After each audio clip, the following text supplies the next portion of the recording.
हाँ जी, good morning.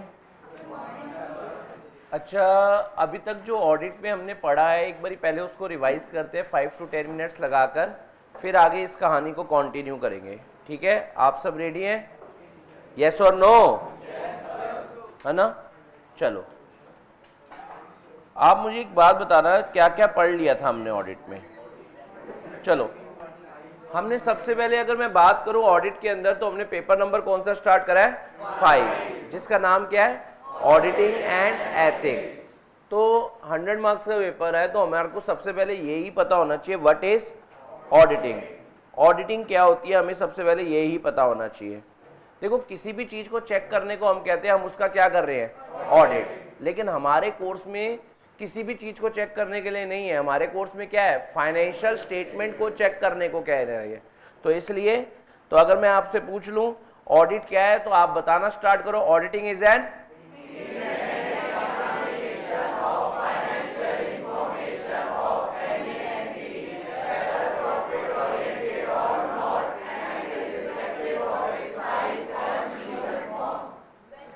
when such an examination is conducted with a view to express any opinion।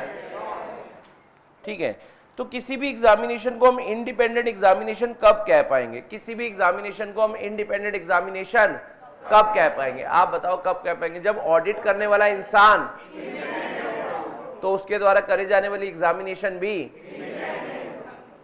ठीक है ना? यानी auditor actions, auditor judgement shall not be subordinate to the wishes और direction of. Point समझ आ रहा है आपको? यस और नो? यानी auditor should not be under the influence of any person, और auditor should not have any type of interest in the.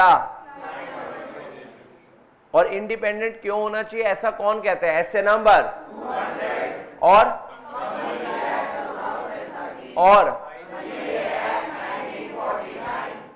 अच्छा, ऑडिट एक इंडिपेंडेंट एग्जामिनेशन है of financial information. What is financial? पैसा, information जो उसकी सूचना दे। तो पैसे को सूचना देने वाली चीज को हम फाइनेंशियल इंफॉर्मेशन कहते हैं। तो फाइनेंशियल स्टेटमेंट की हर एक आइटम अपने आप में क्या है? Financial information. बोलना पड़ेगा, फाइनेंशियल स्टेटमेंट की हर एक आइटम क्या है? The whole set of financial information is known as क्या? या when financial information put into the, it becomes। तो अगर मैं फाइनेंशियल इंफॉर्मेशंस बोल रहा हूं या फाइनेंशियल स्टेटमेंट बात कर रहा हूं, तो बात एक ही होगी। ठीक है ना? और फाइनेंशियल इंफॉर्मेशन कितने तरह की होती है बताओ? 2, हिस्टोरिकल और अगर मैं बात करूं जो ऑलरेडी चीज हो चुकी है, जब आप उसको रिकॉर्ड कर रहे हो तो क्या? और जो होगी, ऑडिट किस चीज का होगा? फिर मैंने बोला था एंटिटी कोई भी हो, सबको ऑडिट करवाना है।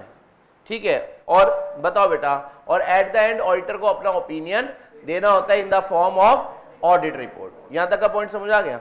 फिर हमने एक पॉइंट पढ़ा था, ऑडिटर कैसे इंश्योर करता है कि ये जो क्लाइंट की फाइनेंशियल स्टेटमेंट है वो किसी को मिसलीड। ऑडिटर कैसे इंश्योर करता है कि यार ये जो फाइनेंशियल स्टेटमेंट है वो किसी को मिसगाइड नहीं करेगी? तो इंश्योर करने के लिए ऑडिटर सबसे पहले क्या देखता है कि सपोर्टेड डॉक्यूमेंट्स के बेसिस पर ही क्या हो रखी है, और एंट्रीज के बेसिस पर ही क्या बन रखे हैं, और there is no unrecorded journal entries, और जितनी भी इंफॉर्मेशन है वो क्या है? Clear and unambiguous. याद आ रहा है आपको? और अमाउंट जो है प्रॉपरली क्लासिफाइड और डिस्क्लोज करे गए हैं एज पर। और अगला पॉइंट अगर मैं आपके साथ करूं, तो आप ये कह सकते हैं कि जो बैलेंस शीट और P&L दिख रहा है वो वैसा ही दिख रहा है जैसा दिखना चाहिए, जैसे उनके अफेयर्स हैं उसके अकॉर्डिंग ही है। फिर मैंने बोला था ऑडिटर को अपॉइंट कौन करता है? कंपनी के केस में मेंबर्स, बोलना पड़ेगा, कंपनी के केस में गवर्नमेंट कंपनी के केस में पार्टनरशिप फर्म में, और under some specific provisions of income tax act कौन करता है? और बताओ आपको रिपोर्ट किसको कौन सी बना के देनी है? कंपनी के केस में ऑडिटर रिपोर्ट किसको सबमिट करेगा? और पार्टनरशिप फर्म में क्या याद हो गया आपको? फिर हमने पढ़े थे ऑडिट के फायदे, फिर हमने पढ़े थे ऑडिट करवाने के कुछ फायदे होते हैं, यानी इनको मैंने नाम दिया था क्या, बेनिफिट्स ऑफ ऑडिट। बोलना पड़ेगा, क्या नाम दिया था,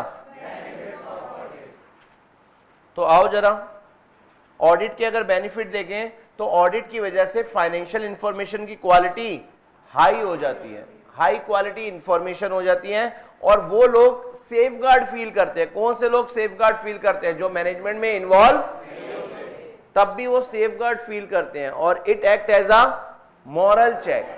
ये मॉरल चेक मतलब मेंटल प्रेशर रहता है एम्प्लॉइज पर कि मुझे फ्रॉड, क्योंकि अगर करूंगा तो ऑडिट के थ्रू क्या हो जाएगा, डिस्कवर। और बताओ बेटा, गवर्नमेंट अथॉरिटीज भी एक्सेप्ट कर लेते हैं, बैंक्स भी इसे एक्सेप्ट कर लेते हैं, और इसकी वजह से हमें क्या पता चलता है, हमारी ऑर्गेनाइजेशन में क्या क्या फ्रॉड और एरर हो रहे हैं, और हमें अपने इंटरनल कंट्रोल की डेफिशिएंसीज भी पता चल जाती है। ये याद आया आपको। और फिर मैंने आपके साथ ना कुछ टर्म्स भी डिस्कस करी थी ज्ञान की बातों में। एक बार सारी डेफिनेशंस, सारी टर्म्स रिवाइज करते हैं और फिर आज की क्लास के पहले टॉपिक पर उतरेंगे। देखो, पहली बात मैंने आपके साथ क्या करी थी, इंटरनल कंट्रोल। बोलना पड़ेगा, पहली बात मैंने आपके साथ क्या डिस्कस करी है ज्ञान की बातों में, internal control. Internal control are the policies. बोलना पड़ेगा, internal control are the which are DIM. DIM मतलब designed, implemented and maintained by कौन, टीसीडब्ल्यूजी, मैनेजमेंट या फिर अदर पर्सनल, सो दैट उनको एक रीजनेबल एश्योरेंस हो पाए about the achievement of objectives like क्या क्या, reliable financial reporting, effectiveness and efficiency in operation, safeguard of asset और कंप्लायंस विद द। समझ आया आपको, पहली डेफिनेशन रिवाइज हुई, समझ आया व्हाट इज कंट्रोल। दूसरी, हु इज टीसीडब्ल्यूजी, जो बंदा किस चीज के लिए रिस्पॉन्सिबल है, दो चीजों के लिए। दो बंदा किस चीज के लिए रिस्पॉन्सिबल है, दो चीजों के लिए। एक तो स्ट्रेटेजिक डायरेक्शंस, बोलना पड़ेगा, एक तो स्ट्रेटेजिक डायरेक्शंस, और दूसरा अकाउंटेबिलिटी मतलब आंसरेबिलिटी के लिए कि बिजनेस में जो भी हुआ वो ये तेरी वजह से हुआ। याद आया। और मैनेजमेंट कौन होते हैं, जो एग्जीक्यूट करते हैं। तो कई ऑर्गेनाइजेशन में टीसीडब्ल्यूजी और मैनेजमेंट सेम पर्सन होते हैं और कई जगह ये अलग अलग होते हैं। याद आ गया आपको। फिर मैंने आपको बताया था एफआरएफ। एफआरएफ की फुल फॉर्म क्या होती है, जल्दी बताओ, फाइनेंशियल रिपोर्टिंग फ्रेमवर्क। बोलना पड़ेगा, एफआरएफ की full form financial reporting framework. पूरे वर्ल्ड में जो अकाउंट्स बनाने के रूल्स है उन्हें मैं क्या कहता हूं, और उनमें से जो हम अडॉप्ट कर रहे हैं, फिर बताओ, मैंने मटीरियलिटी की बात करी थी। An item is said to be material, an item is, किसी भी आइटम को हम कह देंगे मटीरियल है कब, if it's miss statement influences the economic decision of the user of the financial statement. मतलब अगर कोई भी आइटम को हम कह देंगे यार तुम तो बहुत मटीरियल हो, अगर उसमें मिस स्टेटमेंट होने की वजह से, क्या हो जाता है, जल्दी बताओ, अगर उसमें मिस स्टेटमेंट होने की वजह से क्या हो जाता है, जल्दी बताओ, इकोनॉमिक डिसीजंस, क्या, आवाज में दम नहीं है, क्या, of the users of the financial statement influence हो जाती है, अफेक्ट हो जाती है, then it is known as what, materiality. उस आइटम को हम मटीरियल आइटम मानेंगे। तो what is misstatement, ACP disclosure जो होना चाहिए था और जो आपने किया माइनस जो होना चाहिए था, इक्वल टू क्या, मटीरियलिटी। एसीपी डिस्क्लोजर याद आ गया, मिस स्टेटमेंट समझ आ गया। अच्छा, मिस स्टेटमेंट के साथ हमेशा डोलू बोलू होते हैं, कौन, fraud and error. Fraud intentional और एरर, और फ्रॉड को पकड़ना है, जबकि अनइंटेंशनल है, सामने वाला भी उसको छुपाने की कोशिश करेगा तो वो उसको इजी है। फिर मैंने बोला था जब कॉन्फिडेंस है पर 100% कॉन्फिडेंस नहीं है तो उसको मैं क्या कहता हूं, reasonable assurance. High but not, और एब्सोल्यूट एश्योरेंस क्या होती थी, जल्दी बताओ। मेरे ख्याल से ये अब तक, अब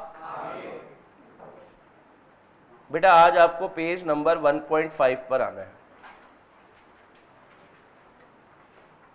आ गए आप सब, चलो आज हम एक टॉपिक स्टार्ट कर रहे हैं जिसका नाम क्या है, ऑब्जेक्टिव ऑफ ऑडिट कह लो, ऑडिटिंग कह लो, ऑडिटर कह लो।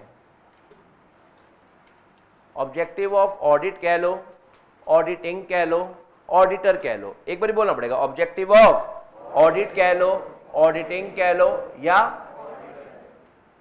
अच्छा जरा सुनना, फिर आपको बात समझ आ जाएगी सबको।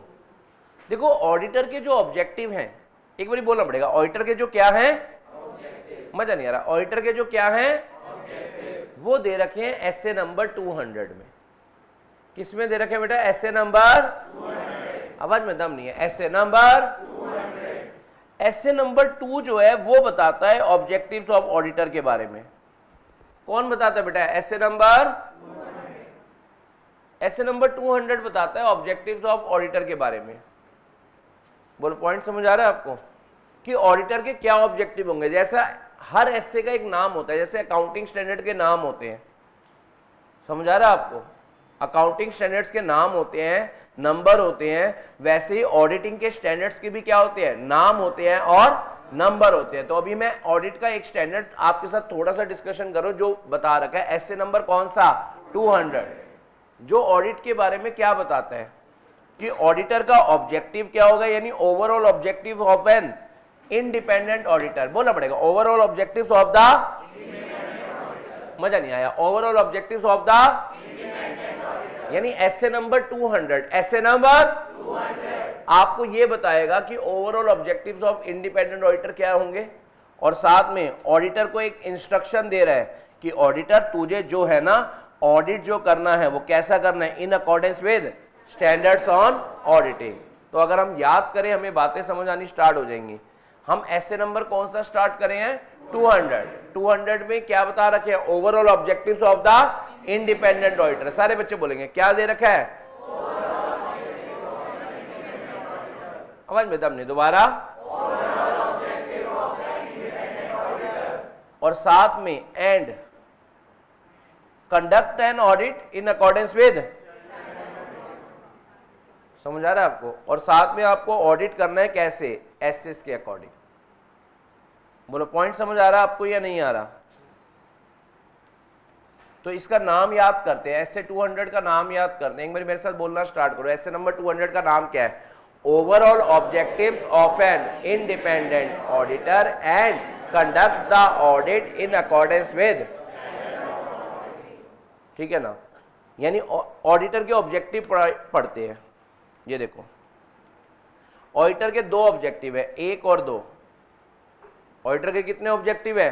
2। देखो सबसे पहले अगर जरा सुनना, ऑडिटर को हमेशा क्या लेनी होती है? 100। देखो आप इन्वेस्टिगेशन करने जाओगे तो आपको 100% ओपिनियन देना होता है कि 100% ऐसा ही है। ऑडिट में तो आपको बस अपने हिसाब से ओपिनियन बताना होता है। ऑडिटर को हमेशा रीजनेबल एश्योरेंस ही लेनी होती है। ऑडिटर को हमेशा, और what is reasonable assurance? High but not. तो यहां पर ऑडिटर को क्या कह रखा है? ऑडिटर तेरा ऑब्जेक्टिव क्या है? तुझे क्या लेनी है? रीजनेबल एश्योरेंस लेनी है। बोलना पड़ेगा, तुझे क्या लेनी है? मजा नहीं आ रहा, तुझे क्या लेनी है? मेरा आपसे एक सवाल है, आप जब घर से यहाँ पर आ रहे हैं, आपके माइंड में बातें चलते हुए आ रही है, यार क्लास है, ऑडिट की क्लास है, यार ऑडिट की क्लास है, ऑडिट, ये आपका ऑब्जेक्टिव है कि मुझे ऑडिट की क्लास पानी है। पॉइंट समझ आ रहा है? जो आपको पाना है। तो ऑडिटर यहाँ पर जब अपने घर से निकलेगा, अपने ऑफिस से निकलेगा क्लाइंट ऑर्गेनाइजेशन में, तो उसके माइंड में जो बात चल रही है वही उसका ऑब्जेक्टिव है, वो वहां पर पाने जा रहा है। पॉइंट समझ आ रहा है आपको? तो यहां पर ऑडिटर किसी क्लाइंट पर क्या करने जा रहा है? टू ऑब्टेन द, आप बताओ, आप पार्टीज पे, फंक्शंस पे, शादी पे क्यों जाते हैं? हाँ जी, रायता फैलाने। वो तो बेटा घर के नीचे ही खा लेते हैं। 1100 रुपए में सिर्फ गोलगप्पे खा के आओगे? आप मेरी तरह हो क्या? इधर बात सुनो, आपके माइंड में ऑब्जेक्टिव होता है भाई एंजॉयमेंट के लिए जा रहे हैं। पॉइंट समझ आ रहा है आपको? आप पार्टी जा रहे हैं, आप मॉल जा रहे हैं, ऑब्जेक्टिव है भाई मैं इसलिए जा रहा हूं। आप क्लास में आ रहे हैं, ऑब्जेक्टिव है भाई मैं इसलिए जा रहा हूं। हर कहीं भी आप घर से निकलते हैं और कुछ दूर चलते हैं तो उसके पीछे का एक ऑब्जेक्टिव होता है कि मुझे यार मैं इसलिए कर रहा हूं, ये काम इसलिए कर रहा हूं। तो ऑडिट किस लिए कर रहे हैं? ऑडिटर को भी तो पता होना चाहिए। एसए नंबर 200 कह रहा है ऑडिटर तेरे को हम बता रहे हैं, तू क्लाइंट पर जब जाएगा तो इस उद्देश्य से जाएगा कि तुझे वहां जाकर क्या ऑब्टेन करनी है? Reasonable assurance. बोलना पड़ेगा, क्या ऑब्टेन करनी है? किस बात की रीजनेबल एश्योरेंस लेनी है?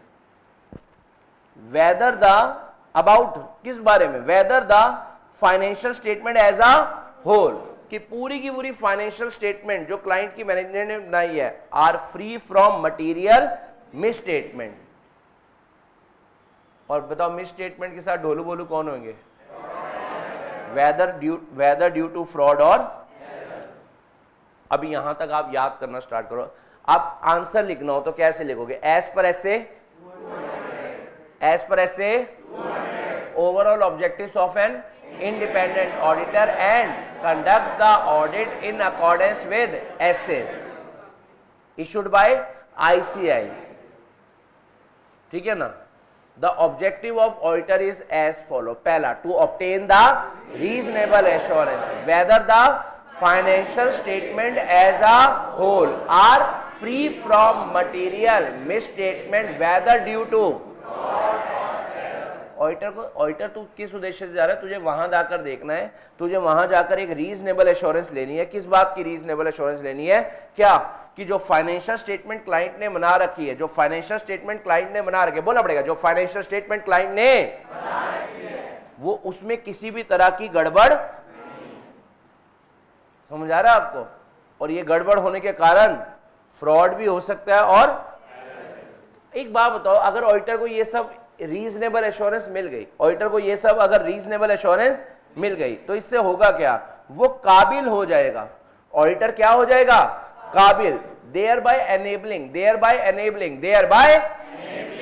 तो वो काबिल हो जाएगा किस चीज के, मतलब ये सब चीजें उसकी रीजनेबल एश्योरेंस उसे काबिल कर देंगी ऑडिटर को, किस चीज के लिए, टू एक्सप्रेस एन ओपिनियन कि whether the financial statement are prepared in all material respect, कि जो क्लाइंट ने फाइनेंशियल स्टेटमेंट बना रखी है, क्लाइंट की मैनेजमेंट ने जो फाइनेंशियल स्टेटमेंट बना रखी है, क्या वो जो है प्रिपेयर्ड हुई है इन ऑल मटेरियल रिस्पेक्ट, यानी उसमें सारी बातें लिखी हुई हैं और कैसे बनी हुई है, इन accordance with applicable FRF. What is applicable FRF, एक तो होते हैं एफआरएफ जो पूरे वर्ल्ड में अकाउंट्स बनाने के रूल है, और उनमें से जो अडॉप्ट आपको करने चाहिए थे उसको मैं क्या कहता हूं, एप्लीकेबल एफआरएफ। आण दो क्या, एप्लीकेबल एफआरएफ। तो पहला ऑब्जेक्टिव समझ आ रहा है आपको, याद हो गया, पहले इसको समझते हैं फिर लर्न करके फिर लिखेंगे। आप कैसे लिखोगे, एज पर ऐसे overall objectives of the and conduct and in accordance with, ठीक है ना। The objectives of the auditor as follows, पहला to obtain the whether the financial statement as a whole are free from material misstatement whether due to it enabling, ये auditor को काबिल, thereby enabling the auditor to express an opinion whether the financial statement are prepared in all material respect and in accordance with, और जब auditor को ये सब पता चल जाएगा कि एप्लीकेबल एफआरएफ के अकॉर्डिंग बनी है या नहीं, ऑडिटर इसकी क्या बना कर दे देगा, रिपोर्ट, और साथ में कम्युनिकेट भी कर देगा जो जो उसको वहां पर मिली है, auditors finding, and to report the on the financial statement and communicate as required by SAs in accordance with the auditors finding. क्या आपको पॉइंट समझ आना स्टार्ट हुआ या नहीं, यस और नो? तो लिखो, मेरे लिखो, आप लिखना स्टार्ट करो। क्या हेडिंग बनाओगे आप, क्योंकि अपने हाथ से लिखोगे तो ज्यादा बढ़िया रहेगा, लिखा तो हुआ ही है सामने से।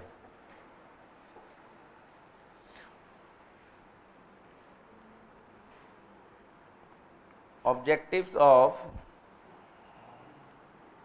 क्या कह दो, audit, auditing,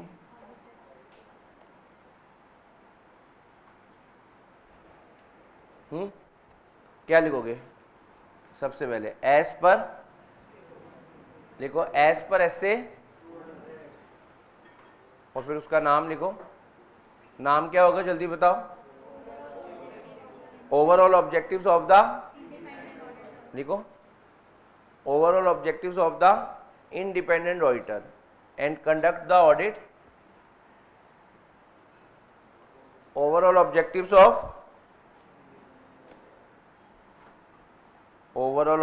of a independent auditor and conduct an audit in accordance with standards on auditing.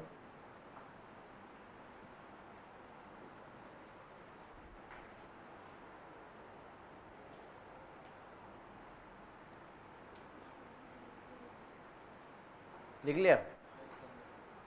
चलो, पहला ऑडिटर को क्या ऑब्टेन करनी है? To obtain what?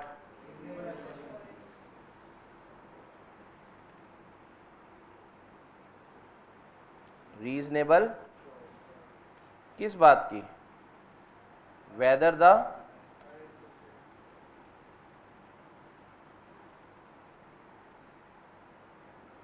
The financial statement as a whole are free from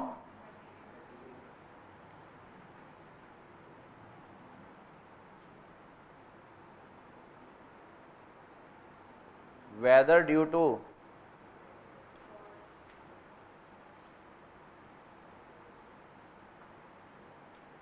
fraud or error, thereby enabling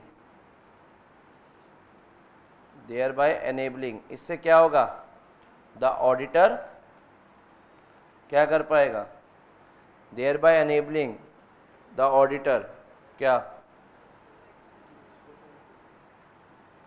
to express an opinion किस चीज पर?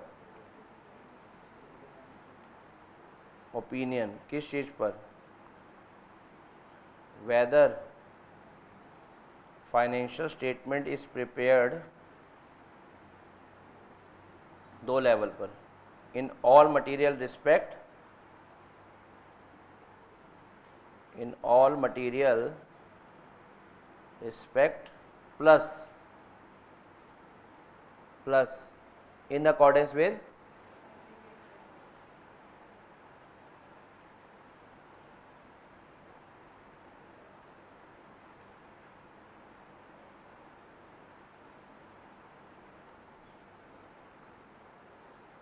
क्या आपको फर्स्ट पॉइंट समझ आ गया?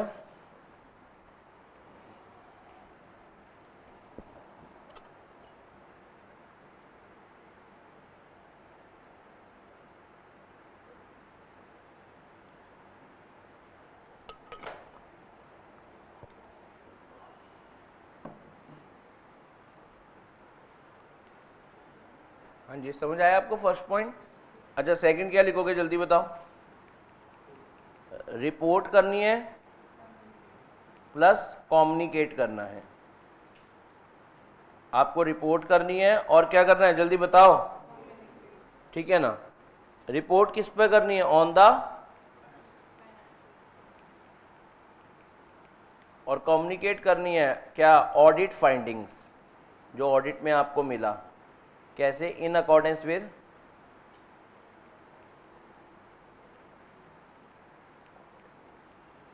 एसेस।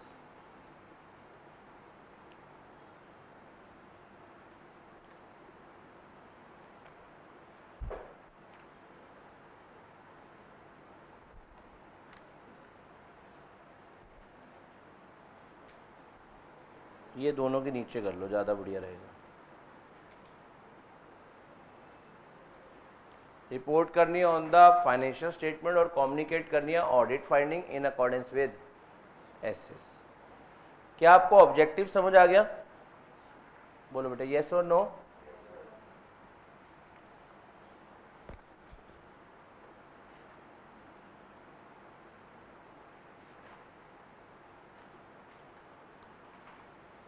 एक ना नीचे नोट लिखना, ये करेक्ट इनकरेक्ट या एमसीक्यू की फॉर्म में आ जाता है। देखो, करेक्ट इनकरेक्ट आपके एग्जाम में आएंगे या नहीं अभी हम नहीं कह सकते। आफ्टर एग्जाम, फर्स्ट एग्जाम हो जाए, एमटीबी में नहीं आए तो ये अफवाह फैली हुई है किस चीज़ को लेकर कि नहीं आएंगे, लेकिन हमें पता नहीं है ना बेटा। फर्स्ट अटेम्प्ट, फर्स्ट एग्जाम हो जाए उसके बाद हम डिसाइड करेंगे। तो नीचे ना एक नोट लिखना है आपको, नीचे आपको एक नोट लिखना है, और वो नोट कहता क्या है कि जो बेसिक ऑब्जेक्टिव होते हैं ना, जो क्या होते हैं बेटा? मतलब ये जो ओवरऑल ऑब्जेक्टिव हमने पढ़ा है कि तुम्हें रीजनेबल एश्योरेंस लेनी है, ठीक है, क्या ये क्लाइंट की साइज, फॉर्म, मतलब उसके हिसाब से, नेचर ऑफ बिजनेस के हिसाब से चेंज होता है या हर क्लाइंट पे सेम होता है? ये एक क्वेश्चन है। तो जवाब है इनकरेक्ट, आपका जवाब बिल्कुल इनकरेक्ट है। ये देखो पहला क्वेश्चन क्या है, स्टेट विद रीजन, रीजन के साथ बताओ क्या फॉलोइंग स्टेटमेंट करेक्ट है या, जैसे क्या क्वेश्चन है कि basic objective of audit does not change. Question ये है बेसिक ऑब्जेक्टिव जो ऑडिट का है, जो अभी अभी हमने पढ़ा, कह रहे हैं does not change with reference to the nature, size और फॉर्म ऑफ द एंटिटी। तो जवाब क्या आता है, बिल्कुल सही कह रहे हो, the basic objective of audit भाई कभी भी चेंज नहीं होता with the change in the size, change in the nature और change in the form of client. हमें मतलब सब पर यही ऑब्जेक्टिव रहेगा, ऐसा नहीं है कि इस क्लाइंट पर ये रहेगा अगले क्लाइंट पर कोई और ऑब्जेक्टिव होगा। ऑडिट का एक ही ऑब्जेक्टिव है कि ऑडिटर को रीजनेबल एश्योरेंस लेकर अपनी रिपोर्ट बनाकर देनी है। पॉइंट समझ आ रहा है आपको? तो यही पॉइंट लिख लो नोट के रूप में, the basic objective of audit does not change, the basic objective of audit does not change, the basic objective of audit does not change.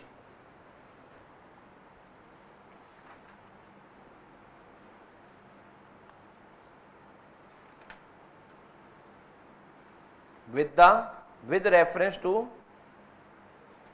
the basic objective of audit does not change with reference to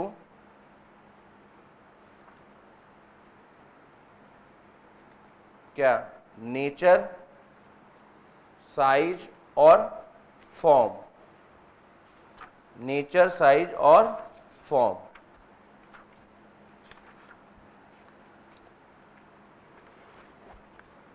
बेटा आपको question समझ आया? बोलो yes और no. ठीक है जी। अब हम एक वेरी इंपॉर्टेंट टॉपिक स्टार्ट करने जा रहे हैं, वेरी इंपॉर्टेंट टॉपिक स्टार्ट करने जा रहे हैं जिसका नाम है स्कोप ऑफ ऑडिट।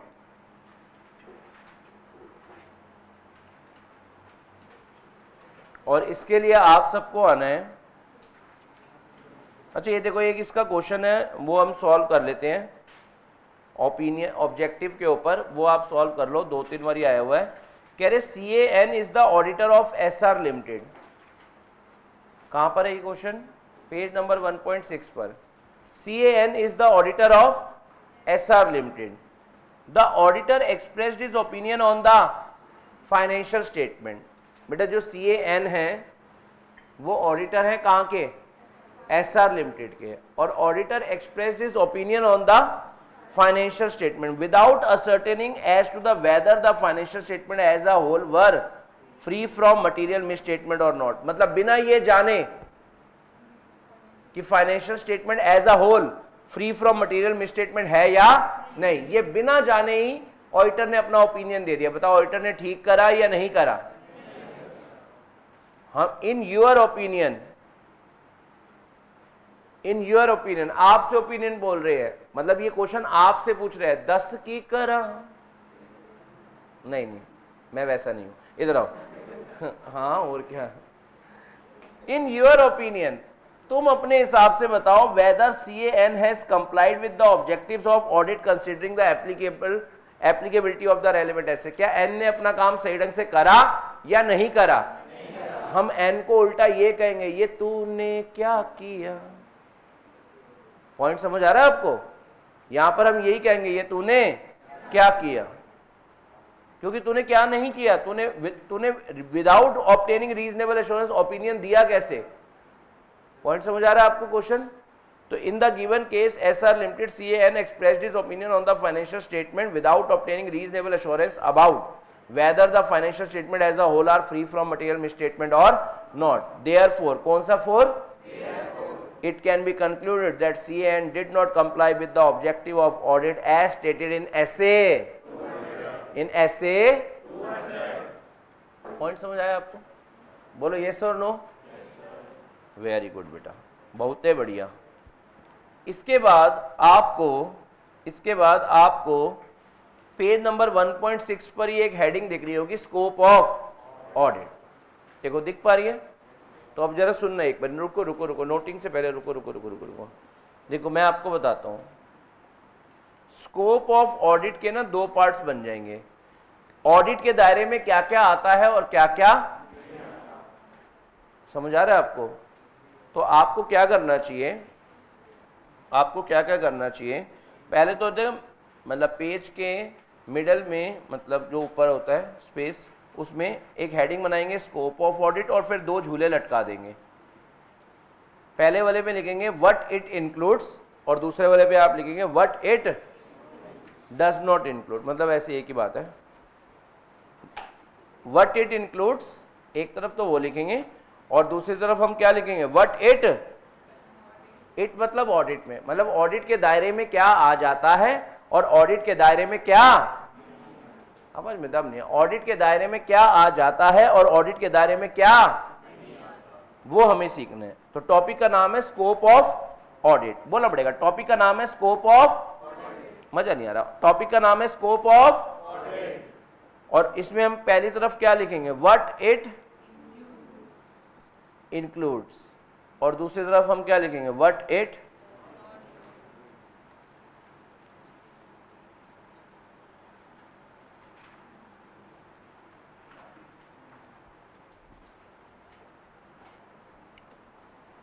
जरा सुनना फिर,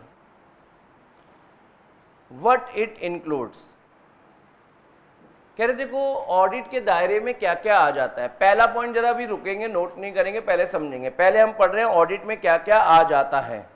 देखो ऑडिट में हमें कवरेज करनी है ऑफ, ये देखो ऑडिट में सबसे पहली बात हमें क्या करनी है, coverage of all aspects of the entity. बोलना पड़ेगा हमें सबसे पहली बात, अभी नोट कोई नहीं करेगा जब तक मैं नहीं बोलूंगा। आपको ऑडिट के स्कोप के अंदर, ऑडिट के दायरे के अंदर क्या क्या आ जाता है, तो दायरे के अंदर जब पहली बात अगर मैं देखूं तो क्या आ जाती है, coverage of all aspects of the entity. सारे बच्चे बोलेंगे coverage of all aspects of the entity. आपको एंटिटी के सारे एस्पेक्ट्स कवर करने हैं। सर सारे एस्पेक्ट्स कौन से वाले, which are relevant to the financial statement being audited. समझ आ रहा है आपको? यानी पहला पॉइंट, एज एन ऑडिटर आपके दायरे में क्या आता है कि आपको कवरेज करनी है all aspects of the entity which are relevant to the financial statement being audited. बोलना आपको पड़ेगा, आपको क्या करनी है, कवरेज ऑफ, मजा नहीं आ रहा, कवरेज ऑफ नहीं, दोबारा कवरेज ऑफ, लेकिन कौन से, which are relevant to the financial statement being audited. तो आप पहले क्या लिखेंगे यहां पर, फर्स्ट पॉइंट लिखो इंक्लूड्स में, ये coverage of all aspects of the entity, मतलब आपको एंटिटी के सारे एस्पेक्ट्स कवर कर कर चलने हैं। ऑडिट में आपको एंटिटी के सारे एस्पेक्ट्स कवर कर कर चलने हैं। बोलना आपको पड़ेगा, ऑडिट में आपको एंटिटी के सारे एस्पेक्ट्स कवर करके चलने हैं, लेकिन सारों में भी कौन से वाले, which are relevant for the financial statement being audited. तो बताओ, आपने लिखा कवरेज ऑफ ऑल एस्पेक्ट्स, उसके नीचे डाउनवर्ड एरो बनाओ, और डाउनवर्ड एरो बनाकर क्या लिखोगे, रेलेवेंट टू द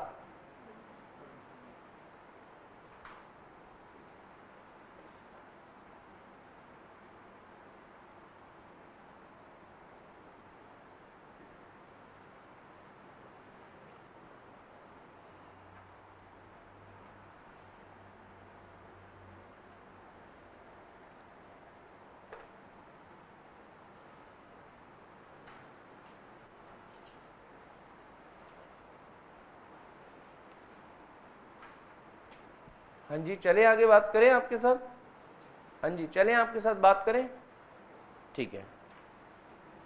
पहले आप ये सेकंड पॉइंट लिखो,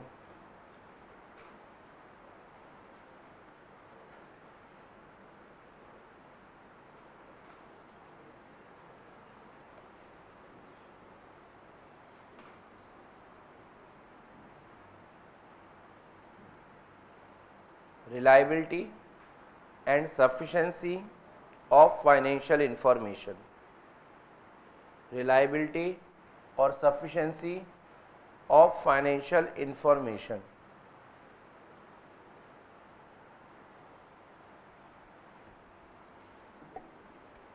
देखो इसके अंदर ना मैं 3 बातें आपके साथ करूंगा, पहले आप सुन लो, फिर मैं आपको बड़ी आसान सी लैंग्वेज में लिखवा दूंगा।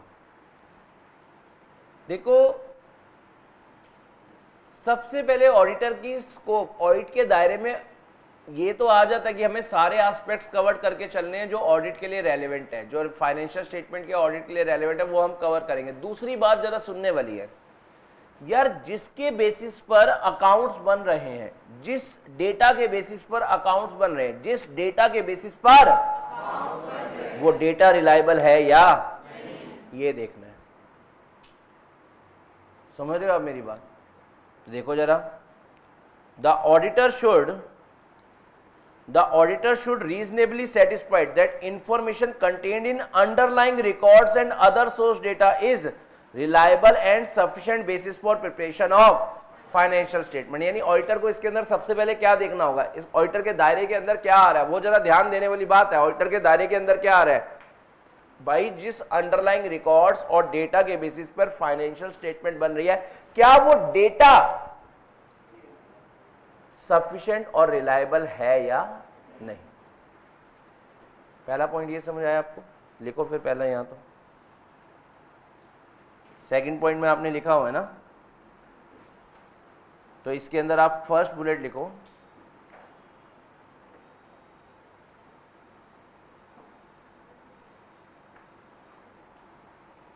underlying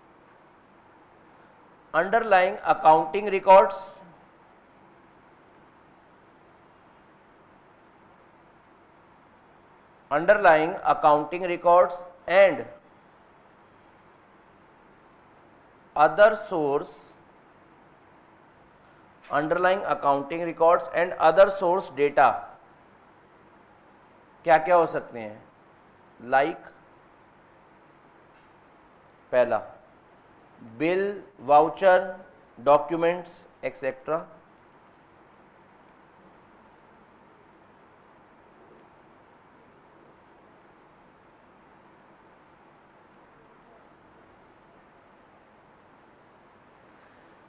underlying accounting records, other source data like क्या, bills, vouchers, document etcetera.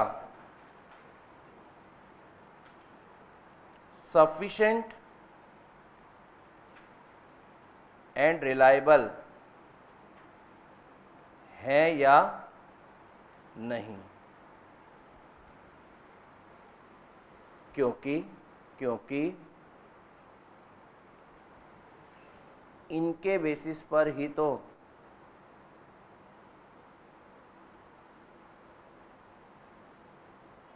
Financial statement prepared होती है।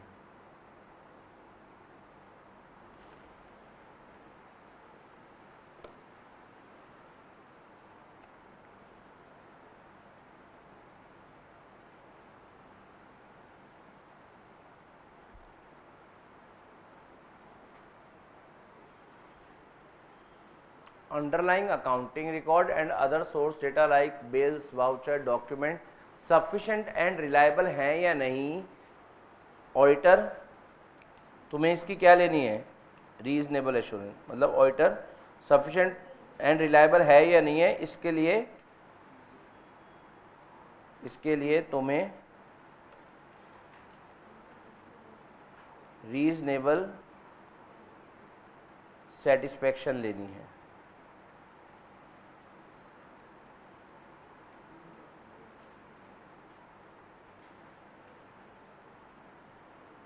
पहला काम समझ आया ऑडिटर का दायरे के अंदर, सेकंड का फर्स्ट समझ आ गया आपको? बोलो यस और नो। ठीक है, और क्या कहना चाह रहे हैं इसके अंदर, और क्या कहना चाह रहे हैं?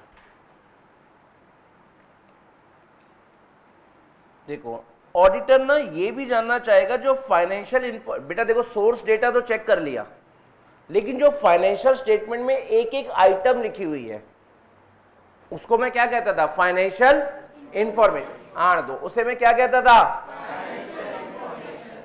ऑडिटर को यह भी देखना है कि जो फाइनेंशियल इंफॉर्मेशन है क्या वो रिलायबल और सफिशिएंट है या नहीं।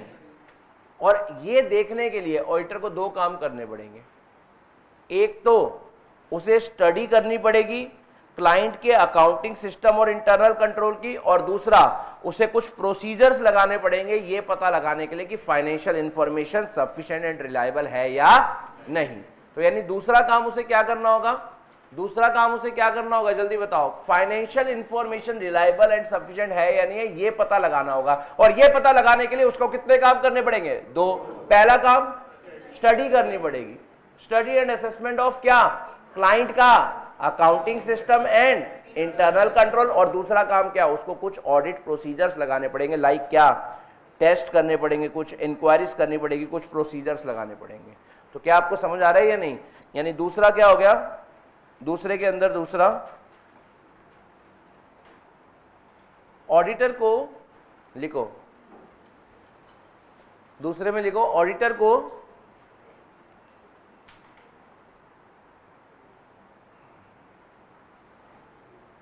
ये भी पता लगाना होगा, ऑडिटर को ये भी पता लगाना होगा कि financial information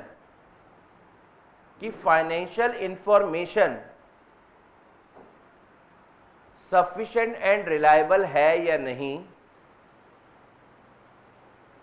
sufficient and reliable है या नहीं।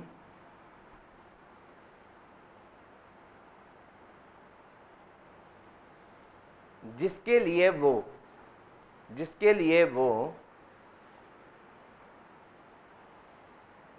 फिर ये दो झूले लटका दो, फिर ये दो झूले लटका दो, जिसके लिए वो दो झूले।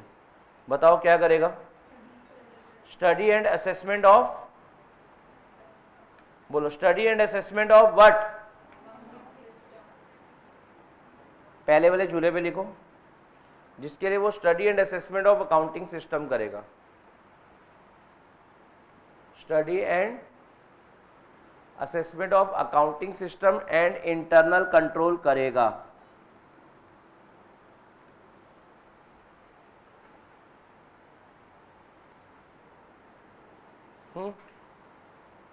अच्छा, प्लस दूसरे वाले झूले पे लिखो। अच्छा एक बात बताओ, ये समझ ली, फर्स्ट लिख ली सभी ने ना। दूसरा लिखना कैरिंग आउट एप्रोप्रिएट पहला, और क्या करके देखेगा, कैरिंग आउट एप्रोप्रिएट। क्या लिखोगे, पहला टेस्ट, दूसरा इंक्वायरीज, तीसरा प्रोसीजर। देखो उल्टा पेट, उल्टा पेट, समझ रहे हो आप, आपको याद हो जाएगा ना इससे। उल्टा पेट से याद हो रहा है, नहीं हो रहा। टेस्ट, इंक्वायरी और क्या, प्रोसीजर्स लगाएगा। उल्टा पेट, समझ गए आप, मतलब प्रोसीजर, इंक्वायरीज और टेस्ट, ठीक है ना। अगर आपको ये बेटे थोड़ा देखो, लर्निंग के लिए हमारे को कुछ ट्रिक्स चाहिए होती है। देखो मैं आपको बताता हूँ, ऑडिट में आपको दोनों चीज़ें चाहिए। अगर आप अच्छा स्कोर करना चाहते हैं आपको दोनों चीज़ें चाहिए, आपको कॉन्सेप्चुअल क्लैरिटी भी चाहिए और लैंग्वेज भी चाहिए। एक्चुअली में बच्चा बताऊँ क्या करता है, मैं आपको बताता हूँ। कई बार आपने कई बच्चों से सुन लिया होगा यार थोड़े मार्क्स कम आते हैं ऑडिट पे, मार्क्स कभी कम नहीं आते अगर आप ठीक हो तो। या तो एक बच्चा क्या करता है, सिर्फ समझता है, या एक बच्चा सिर्फ क्या करता है, रटता है। भाई नहीं, आपको समझ के लैंग्वेज याद रखनी है तो आपके मार्क्स आएंगे, ठीक है। तो इसलिए आपको दोनों चीज़ों पे फोकस करना है, समझना भी है और वर्डिंग पे भी। देखो मैं वर्डिंग पे भी बहुत फोकस करा रहा हूँ, आपको याद हो रहे हैं वर्ड टू वर्ड, लेकिन समझने के बाद ज़्यादा बेटर याद हो रहे हैं, ठीक है बेटा। तो आपको ये पॉइंट ध्यान रखना है। अच्छा थर्ड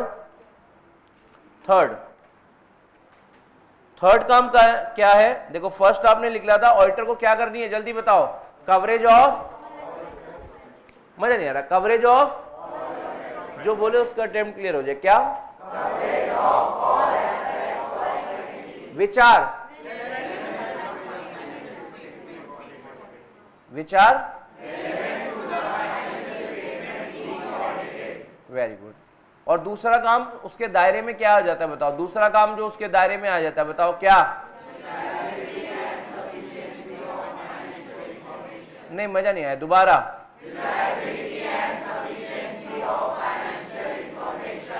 और reliability and sufficiency of financial information के लिए सबसे पहले वो अंडरलाइंग की रिलायबिलिटी और underlying accounting records and source data की रिलायबिलिटी एंड सफिशिएंसी क्या करेगा? चेक करेगा। पॉइंट समझ आ रहा है? और उसके अलावा फाइनेंशियल इंफॉर्मेशन की रिलायबिलिटी एंड सफिशिएंसी चेक करने के लिए वो दो काम करेगा। पहला वो क्या काम करेगा? Study and assessment of accounting system and internal control. और दूसरा उल्टा पैट, carrying out appropriate, carrying out appropriate क्या? Test, inquiries and procedures. Very good, बहुत बढ़िया। थर्ड पॉइंट,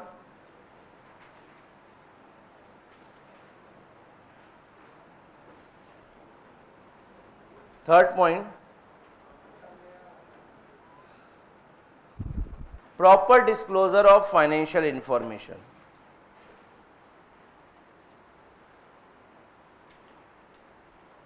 थर्ड पॉइंट,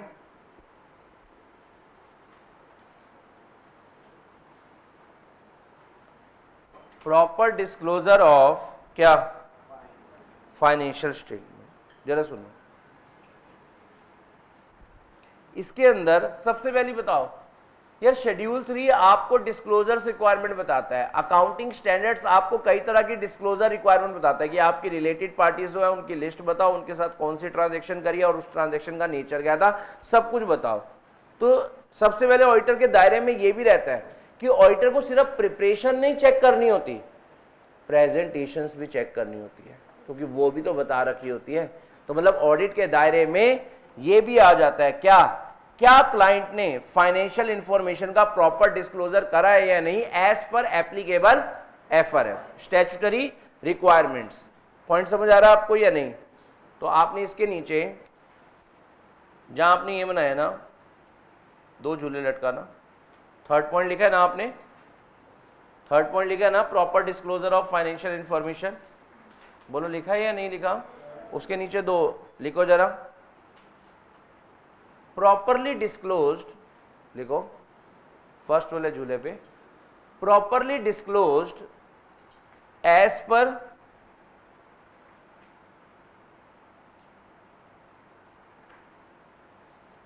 पर स्टैट्यूटरी रिक्वायरमेंट्स।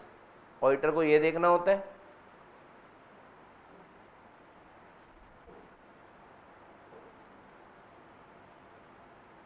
ठीक है।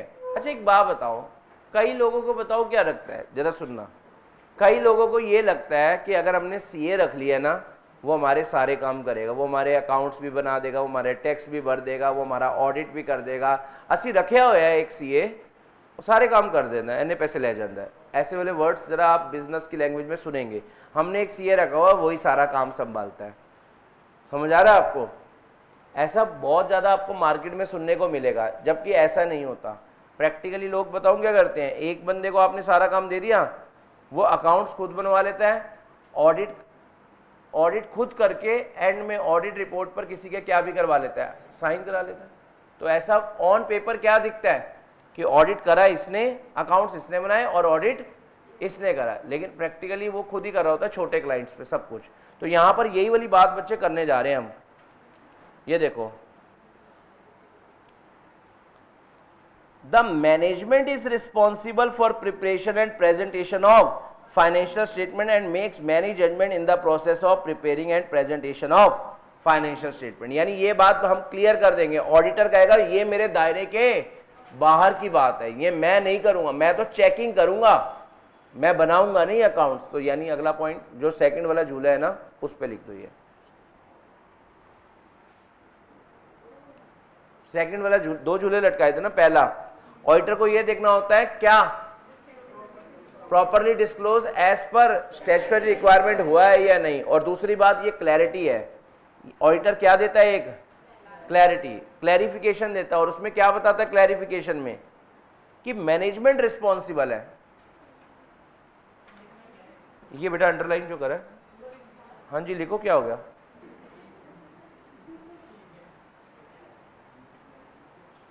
लिखेगा इंडिया तभी तो बढ़ेगा इंडिया।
लिख लिया। फाइनेंशियल स्टेटमेंट बनाने के लिए, पेश करने के लिए और उससे रिलेटेड डिसीजंस लेने के लिए मैनेजमेंट ही रिस्पॉन्सिबल है। मैनेजमेंट ही रिस्पॉन्सिबल है। ये बात स्प्राइट करी गई है, कर लिया नोट बेटा। और इसी में ही यहां पर एक पॉइंट लिखना थर्ड के अंदर, ये तो फर्स्ट जुले तो 2 लटका दिए थे, यहां पर एक पॉइंट लिखना, ऑडिटर को चेक करेगा क्या कि जो अकाउंटिंग पॉलिसीज है। अच्छा, अकाउंटिंग पॉलिसी सिलेक्ट किसने करी होगी आपके हिसाब से? अकाउंट्स बनाने के लिए अकाउंटिंग पॉलिसी सिलेक्ट किसने करी होगी? मैनेजमेंट ने। तो ऑडिटर को यही चेक करना है कि जो अकाउंटिंग पॉलिसी सिलेक्ट करी गई हैं, अकाउंटिंग पॉलिसीज जो सिलेक्ट करी गई हैं, क्या वो प्रॉपर और कंसिस्टेंट है या नहीं।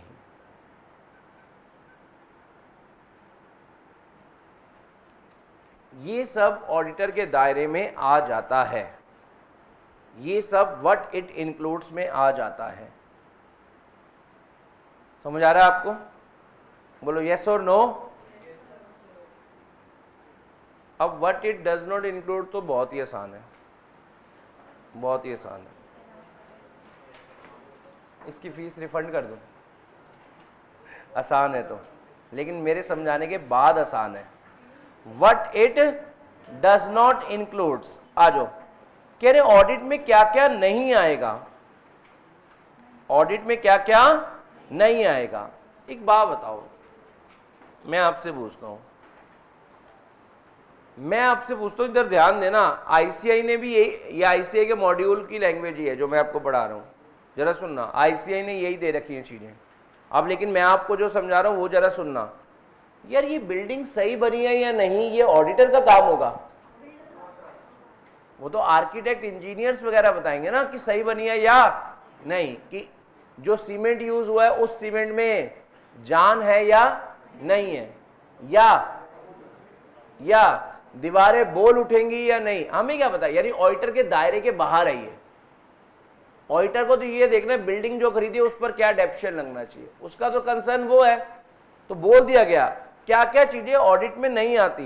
कह रहे हैं auditor is not expected to perform, auditor तुम्हें वो सब चीजें परफॉर्म करनी ही नहीं है जो क्या है, विच fall outside the domain of his competence. Competence मतलब योग्यता, योग्यता। पॉइंट समझ आ रहा है आपको? हाँ, कंपिटेंस मतलब योग्यता है, मतलब योग्यता। ये वो गीता बबीता नहीं है। समझ आ रहा है आपको? जरा सुनना, कह रहे हैं ऑडिटर तुम्हें वो सारे काम करने हैं या नहीं करने, नहीं करने जो तुम्हारी कंपिटेंस योग्यता के बाहर के हैं, वो तुम्हारी रेंज में आते ही नहीं है। स्कोप का मतलब रेंज हो गया, ऑडिट की रेंज में क्या क्या आएगा और क्या क्या नहीं आएगा। अगर स्कोप वर्ड का मतलब पकड़े तो स्कोप वर्ड का मतलब यही है, रेंज और reach of something. Scope word का मतलब पकड़े तो इसका मतलब यही है, रीच या रेंज ऑफ समथिंग। ऑडिटर के दायरे में क्या क्या आएगा वो हमने पढ़ लिया, लेकिन ऑडिटर के दायरे में क्या क्या नहीं आएगा वो भी बता दिया गया आईसीआई के द्वारा कि ये ऑडिटर के दायरे के बाहर की चीजें हैं। तो ऑडिटर हम तुम्हारे से ना उम्मीद कर रहे हैं ना तुम करना, कौन सी चीजें जो तुम्हारे दायरे के, कह रहे auditor is not expected, auditor हम तुम्हारे से उम्मीद ही नहीं कर रहे कि तुम वो काम करोगे, कौन से वाले, जो तुम्हारे दायरे के, जैसे पहला example, physical condition of certain assets like that of sophisticated machinery can not be determined by him. यार ये मशीन की टेक्नोलॉजी ठीक है या नहीं है? ऑडिटर कहेगा मुझे क्या पता भाई, ये एसी ठीक है या नहीं? ऑडिटर कह रहा है मेरे को थोड़ा पता चलेगा, ठीक है ना ही मैं ये बता सकता हूं यार ये सिविल स्ट्रक्चर, ये जो ऊंची है बिल्डिंग, ये कितने साल तक, नहीं लिफ्ट तो सही चल रही है उसकी,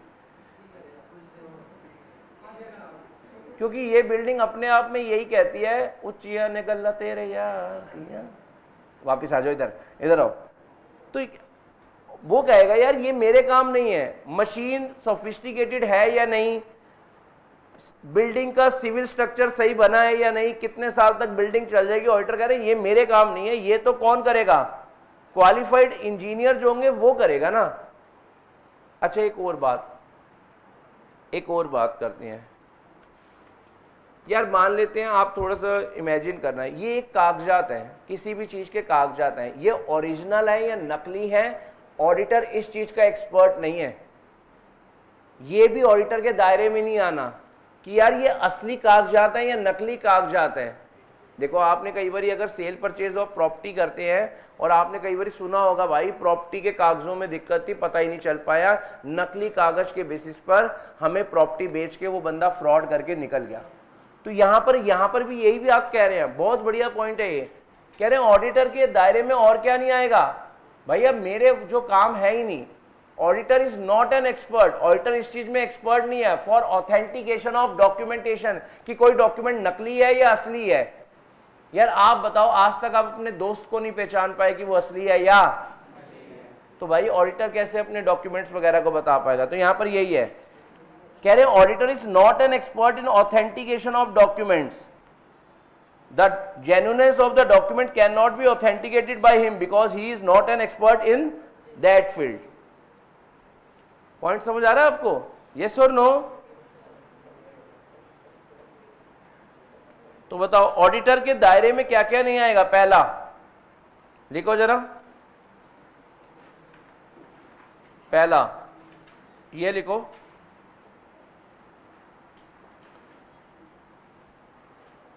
auditor is not expected to perform, auditor is not expected to perform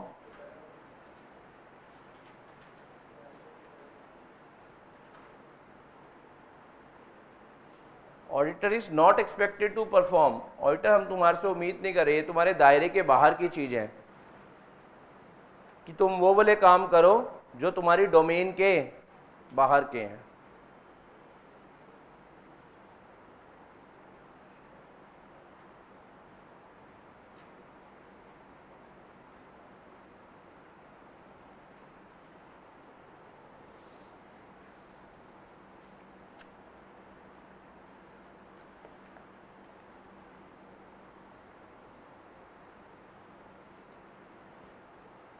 लिखा ये पॉइंट, इसी के नीचे डाउनवर्ड एरो बना के लिखना है example.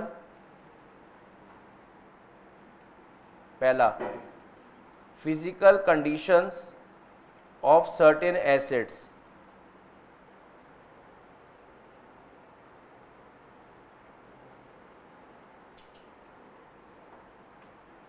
physical conditions of certain assets like that of sophisticated machinery, physical condition of certain assets like that of sophisticated machinery। भाई टेक्नोलॉजी कैसी है मशीन की हमें क्या पता, ये ऑडिटर के दायरे के अंदर की बात है या बाहर की बात है। ऑडिटर इन बातों को देखकर ये नहीं कह पाएगा ये अंदर की बात है।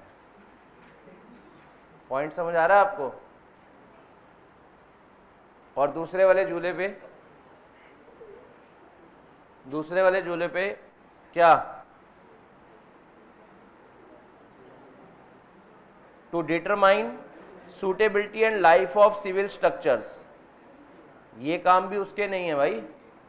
दूसरा एग्जांपल क्या गया, to determine suitability and life of civil structures like building, कि बिल्डिंग सही बनी है, कितने साल तक चल जाएगी या नहीं।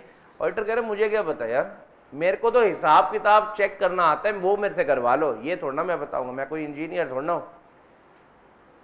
फर्स्ट पॉइंट समझ आ गया आपको, पक्का वाला। अच्छा दूसरा, ये फर्स्ट पॉइंट आपने लिख दिया और उसके एग्जांपल लिख लिए। सेकंड ये, an auditor is not an expert in authentication of documents, दूसरा ये लिखना है। डॉक्यूमेंट असली हैं या नकली हैं वो ऑडिटर नहीं बता पाएगा, और ये ऑडिटर के दायरे के बाहर की बातें हैं।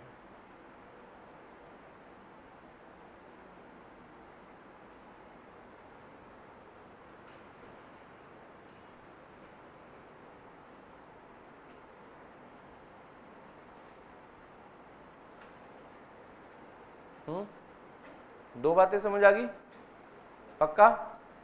अच्छा जी, अच्छा फिर आगे जरा सुनो, देखो बहुत बढ़िया बात है, बहुत बढ़िया पॉइंट है। इसी के अंदर ना छोटा सा डिफरेंस हल्का सा तैयार कर लेते हैं ऑडिट और इन्वेस्टिगेशन का। इसी के अंदर, या आप इसके अंदर एक लाइन लिखकर फिर नीचे अलग से बना लो, ऐसा करो, ये लाइन लिख लो, ऑडिट और इन्वेस्टिगेशन अलग अलग है। फिर मैं इसको आपको समझाता हूं बेटा, इसी में ना आपने दो तो बनाए होते, थर्ड बना लो, ये लाइन लिख लो और फिर मैं नीचे आपको अलग से एक्सप्लेन कर देता हूं ऑडिट वर्सेस इन्वेस्टिगेशन। कह रहे हैं और, हाँ जी, हाँ वो मैं दिखा रहा हूं, एक मिनट जरा सुन तो लो, बहुत गुस्से वाले हो, बचपन से ही गुस्से आड़ा है। मैं क्या कहना चाह रहा हूं, कह रहे हैं ऑडिट अलग चीज है और इन्वेस्टिगेशन अलग चीज है, तो इन्वेस्टिगेशन भी ऑडिट के दायरे में नहीं आती। देखो मैं आपको एक बात बताता हूं, आप मुझे बताना, ऑडिटर क्लाइंट पे जाकर ना रिक्वेस्ट करता है कि अपने डॉक्यूमेंटेशन दिखा दो, मुझे चेक करने हैं, और इन्वेस्टिगेटर सीधा जाकर बताओ क्या करता है, खंगालो इसका घर, क्या क्या निकलते सबूत इकट्ठा करो।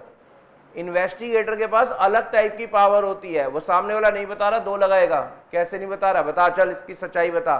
ऑडिटर थोड़ा ना करता है, ऑडिटर जाकर कंप्यूटर उठा के पटक रहा है, बता रहे हो अभी फिर एक और, मतलब समझ रहे हो आप, ऐसे थोड़ी होता है।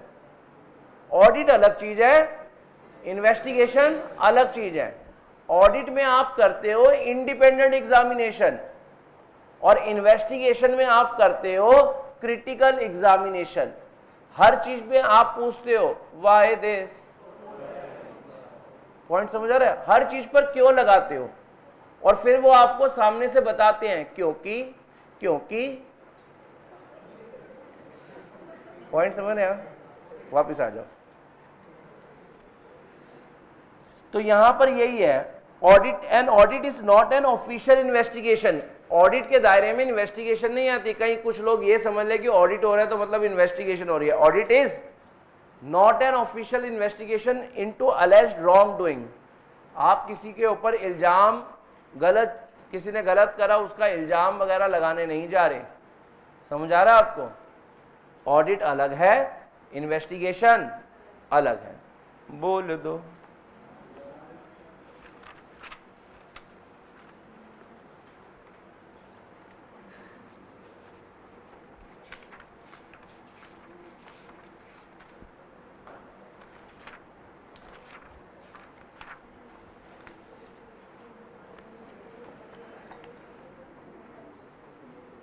चले, यहीं पर नीचे ना एक डिफरेंस बना सकते हैं, अगर आपके पास इसी पेज पे जगह है तो, है या नहीं?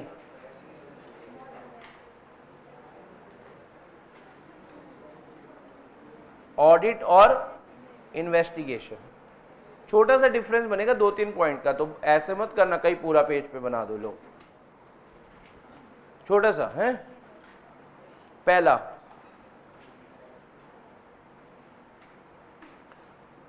ऑडिट की डेफिनेशन लिखो, ऑडिट वाली तरफ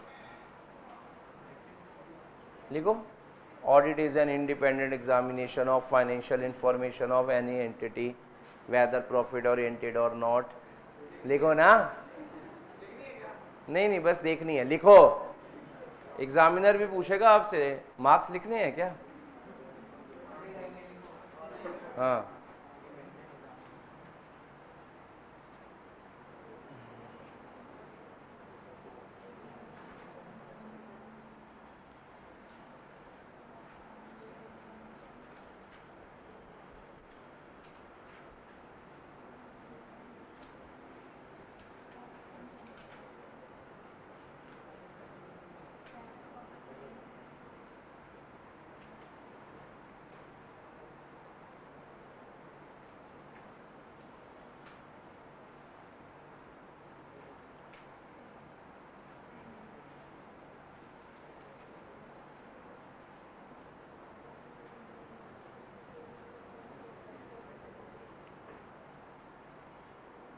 लिख लिया ऑडिट की डेफिनेशन सभी ने?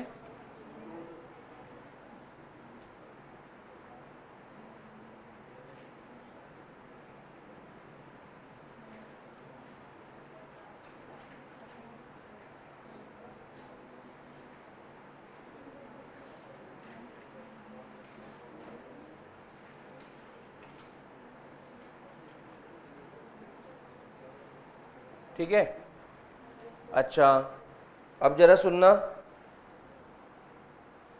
इन्वेस्टिगेशन की ये लिखो। इन्वेस्टिगेशन कैसी एग्जामिनेशन है?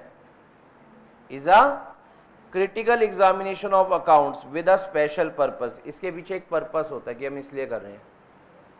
बताओ क्या पर्पस होगा? सच्चाई का पता लगाना, टू इस्टेब्लिश अ फैक्ट, कोई बात निकलवानी है। इन्वेस्टिगेशन क्या होती है? कोई सच का पता लगाना। इन्वेस्टिगेशन कैसी सी एग्जामिनेशन है? क्रिटिकल। जबकि ऑडिट क्या थी? एक इंडिपेंडेंट एग्जामिनेशन।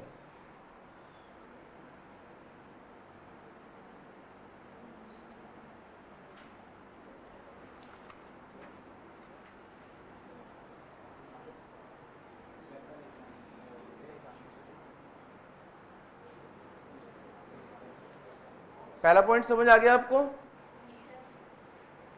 ऑडिट क्या है? Independent examination. इन्वेस्टिगेशन क्या है? Critical examination. अच्छा चलो अब आगे बात करते हैं। देखो कुछ लीगल पावर्स होती हैं, जरा सुनना बेटा। कुछ क्या होती है?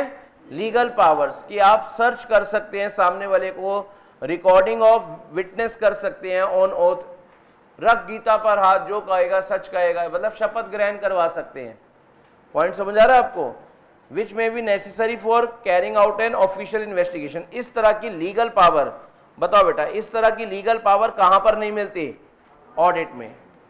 तो यहां पर आप लिखो, यहां पर स्पेसिफिक लीगल पावर्स लाइक, पहला searching, search, recording of recording statement of witness,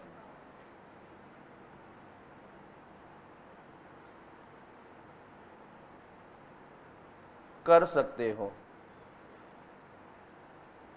यहां नहीं।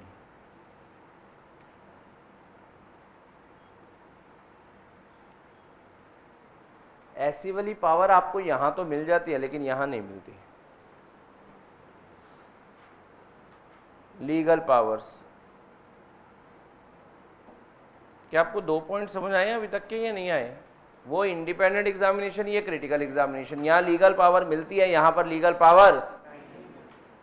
अच्छा आगे बताओ, ऑडिट का ऑब्जेक्टिव क्या होता है? बताओ ऑडिट का ऑब्जेक्टिव क्या होता है? To obtain reasonable assurance about whether the financial statement as a whole are free from whether due to, thereby enabling the auditor to express an opinion। यानी बेसिकली यहां पर लिखो, यहां पर ऑब्जेक्टिव होता है, आपको याद है, लिखो, आपने अभी अभी याद करा था, लिखो। हाँ लिखो, क्या दिक्कत है? एक लिख दो ना ऊपर, and to report and communicate. तुम्हारे हिसाब से आंसर चलेंगे ना, है ना? राजा जी हो ना? लिखो, अपने हाथ से याद हो जाएगा इसलिए लिखवा रहा हूं। हाँ लिखो, क्या दिक्कत है? मतलब in the sense to obtain, ये लो यार, ये लो, इतने तक लिख लो, टू एक्सप्रेस एन ओपिनियन, बस। हाँ अब ठीक लग रहा होगा तुम्हारे को। इधर क्या होता है? To express an opinion on the financial statement. लिखो, ऑडिट में ऑब्जेक्टिव क्या होता है? To express an opinion on the financial statement, to express an opinion on the financial statement.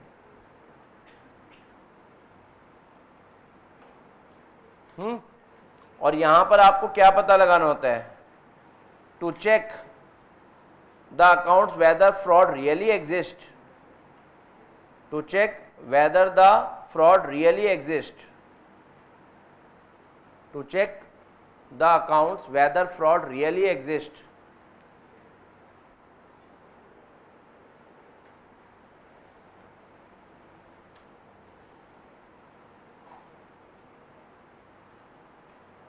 मतलब यहां पर हम चेक करते हैं कि भैया क्या मतलब फ्रॉड एक्चुअल में हुआ है या नहीं, basically to establish the facts. अच्छा, आपके हिसाब से मैं आपसे एक बात पूछता हूं, दायरा किसका बड़ा है? स्कोप, ऑडिट या इन्वेस्टिगेशन? आपको जानकर खुशी होगी, the scope of audit in general broad where a scope of investigation is narrow. तो यहां पर लिखना जरा, स्कोप। बताओ बेटा, स्कोप किसका? इसका क्या है? जनरल एंड ब्रॉड, क्योंकि ऑडिट में आप पूरी फाइनेंशियल स्टेटमेंट चेक करते हो और इन्वेस्टिगेशन में एक पर्टिकुलर कैश, पर्टिकुलर स्टॉक, एक पर्टिकुलर चीज की इन्वेस्टिगेशन होती है, और ऑडिट तो पूरी फाइनेंशियल स्टेटमेंट का होता है। तो ऑडिट का स्कोप क्या रहता है?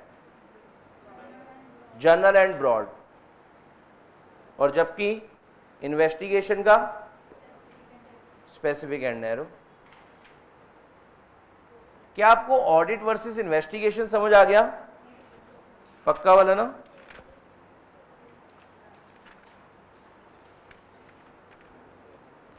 अच्छा, अब आप क्या करना, हमने ये स्कोप ऑफ ऑडिट वाला क्वेश्चन कर लिया है। ये देखो, ये आपको ना समझ भी आ जाएगा, नीचे ना ओवरव्यू भी दे रखा है हर टॉपिक के नीचे। देखो ऑडिट के अंदर क्या क्या आ जाएगा, coverage of all aspect relevant to the financial statement being audited, reliability and sufficiency of financial information, proper disclosure of financial information, और ओपिनियन देना, ये सब आ जाता है। लेकिन क्या क्या नहीं आता ऑडिट के दायरे में? फाइनेंशियल स्टेटमेंट की प्रिपरेशन एंड प्रेजेंटेशन करना, और वो सारे काम जो ऑडिटर के स्कोप और कॉम्पिटेंस के बाहर है। और अगला, डॉक्यूमेंटेशन ओरिजिनल है या नहीं, और इन्वेस्टिगेशन, ये सब ऑडिट के दायरे के बाहर के काम है। क्या आपको पॉइंट समझ आ गए हैं? चलो, एक आपको टॉपिक दिख रहा होगा पेज नंबर 1.13 पर, ऑडिट मैंडेटरी और वॉलेंट्री। ऑडिट मैंडेटरी और वॉलेंट्री दिख पा रहे? आप सामने वाली गली में फिर हेडिंग बनाओ।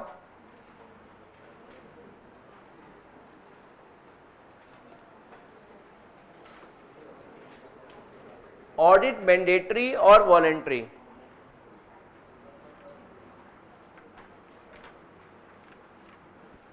देखो, कुछ ऑर्गेनाइजेशंस को तो ऑडिट करवाना ही करवाना होता है, ठीक है, लेकिन कुछ ऑर्गेनाइजेशन को ऑडिट नहीं करवाना होता, वो अपनी मर्जी से करवाना चाहे तो करवा सकती है।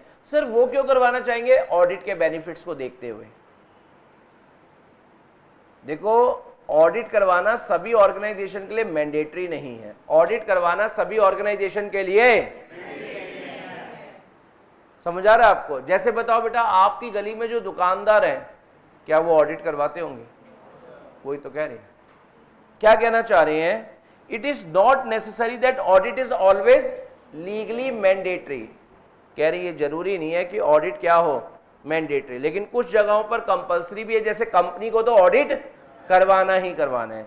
However there are entities like क्या, companies who are compulsorily required to get their accounts audited due to law. ठीक है ना? Even non-corporate entities may be compulsory requiring the audit of accounts under the tax law. याद होगा आपने 44 AD AE AB कभी नाम सुना है? 44 प्रिजम्पटिव नहीं सुना? कुछ बच्चों ने सुन लिया, कुछ बच्चे सुन लेंगे, काम ही सुनने वाले, सुनो। तो कह रहे कुछ लोगों को इनकम टैक्स में भी क्या करवाना पड़ता है? ऑडिट कंपलसरी करवाना पड़ता है। तो वही तो बोल रहे हैं, जैसे देखो क्या कहना चाह रहे हैं, कह रहे वैसे ही ये जरूरी नहीं है कि हर ऑर्गेनाइजेशन को ऑडिट करवाना हो। हाँ, कुछ ऑर्गेनाइजेशन है जैसे कंपनीज या जिनके ऊपर क्या लग जाता है, इनकम टैक्स का कुछ एक लिमिट बता रखी है, अगर आप उसको क्रॉस कर लेते हो तो आपको क्या करवाना पड़ता है? ऑडिट, टैक्स ऑडिट वगैरह करवाना पड़ता है। ठीक है ना? And it is also possible that some entities like क्या, स्कूल्स, ये जो स्कूल्स वगैरह है उनको भी अपने अकाउंट्स क्या करवाने पड़ जाते हैं? ऑडिट। क्यों? जब उनको गवर्नमेंट से क्या लेनी होती है? ग्रांट्स या कोई हेल्प। पॉइंट समझ आ रहा है आपको? दान चाहिए होता है ना। आप बताओ, एक छोटी सी बात बताओ, नहीं आप उस तरफ ज्यादा ध्यान नहीं डाइवर्ट करेंगे, इधर ध्यान देंगे।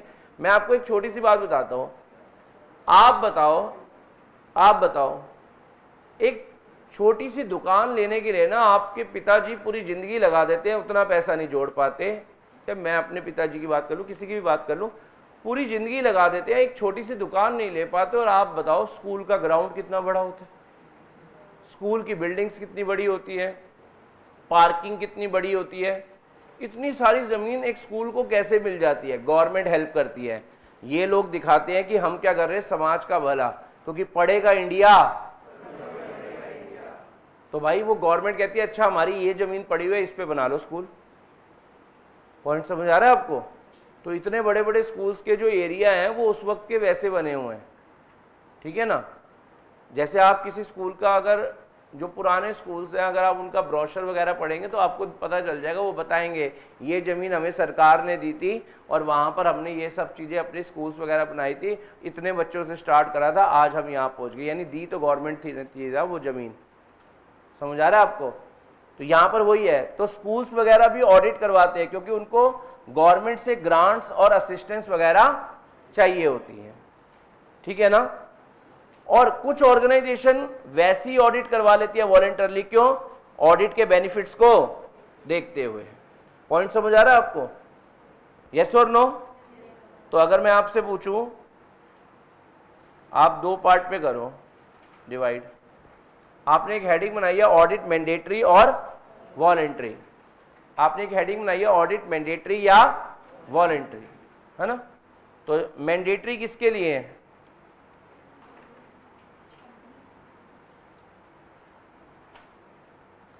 कंपनीज होगी। दूसरा कौन हो गया? Entity specified under income tax act.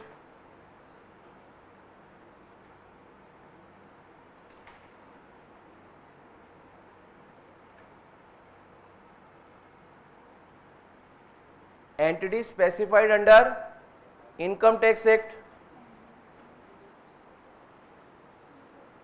Third पहला हो गया कंपनीज होगी, दूसरा हो गया entity specified under income tax act, तीसरा स्कूल्स फॉर ऑब्टेनिंग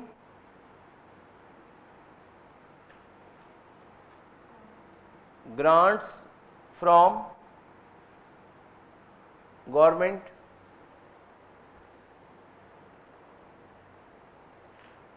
और वॉलंटरी में बताऊं कौन आ जाते हैं? Sole proprietor, partnership firms, HUF।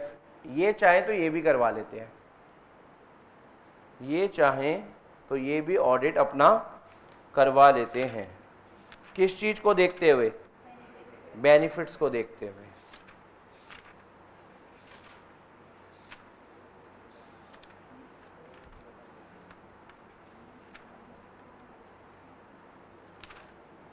अच्छा,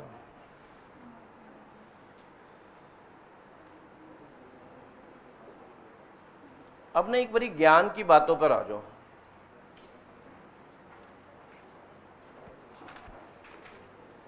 आगे आप सब पॉइंट नंबर कौन सा बनेगा?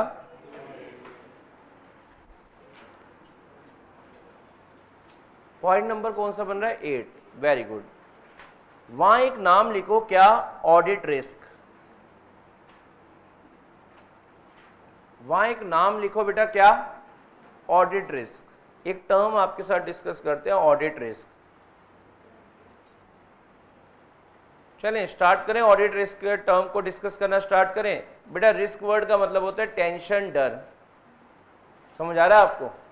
रिस्क वर्ड का मतलब अगर मैं सीधी सी बात बोलूं, टेंशन या डर, और अगर डिक्शनरी बात करूं, chances of some negative outcomes, कुछ गलत हो सकता है, इस चीज के चांसेस को रिस्क कहते हैं। मैं तो सीधी सी लैंग्वेज में अगर लेमैन लैंग्वेज में बोलूं, रिस्क क्या है? टेंशन ही है। रिस्क का दूसरा नाम क्या है? टेंशन। पॉइंट समझ आ गया? डर। तो ऑडिटर को भी एक डर लगता है। किस बात का डर लगता है? कि यार मैं अपना ओपिनियन दे तो रहा हूं, मैं अपना ओपिनियन, आवाज में दम नहीं, मैं अपना ओपिनियन पर हो सकता है मेरा ओपिनियन कल को, यानी जो मैं बोल रहा हूं फाइनेंशियल स्टेटमेंट मटेरियली मिसस्टेटेड है, और हो सकता है वो ना हो, क्योंकि मेरे पास एब्सोल्यूट एश्योरेंस तो, मेरे पास एब्सोल्यूट एश्योरेंस तो, मेरे पास क्या है? आवाज में दम नहीं, मेरे पास क्या है? पॉइंट समझ आ रहा है आपको? यस और नो? यही मैं बात आपके साथ करने जा रहा था। तो ऑडिट रिस्क का मतलब क्या होता है? ऑडिट रिस्क मीन्स, लिखो, audit risk means the risk मतलब chance, that auditor gives an inappropriate audit opinion. इस बात का डर ऑडिटर को लग रहा है कहीं जो है मैं ओपिनियन इनएप्रोप्रिएट ना दे दूं। मतलब मैं कह रहा हूं फाइनेंशियल स्टेटमेंट मटेरियली मिसस्टेटेड नहीं है, और जबकि वो एक्चुअल में हो, ये तो गलत हो गया ना। Audit risk means risk that auditor gives N inappropriate audit opinion when the financial statement are materially misstated। मतलब फाइनेंशियल स्टेटमेंट में जो एसीपी डिस्क्लोजर हो रखे हैं वो गलत हो रखे हैं, और मैं कह रहा हूं नहीं हो रखे, तो बताओ ऑडिटर का ओपिनियन गलत हो गया या नहीं? इसी चीज के डर को हम क्या कहते हैं? Audit risk. इसी चीज के डर को हम क्या कहते हैं? जल्दी बताओ। Audit risk. सारे बच्चे बोलेंगे इसी चीज के डर को हम क्या कहते हैं? बताओ। पॉइंट समझ आना स्टार्ट हो रहा है या नहीं?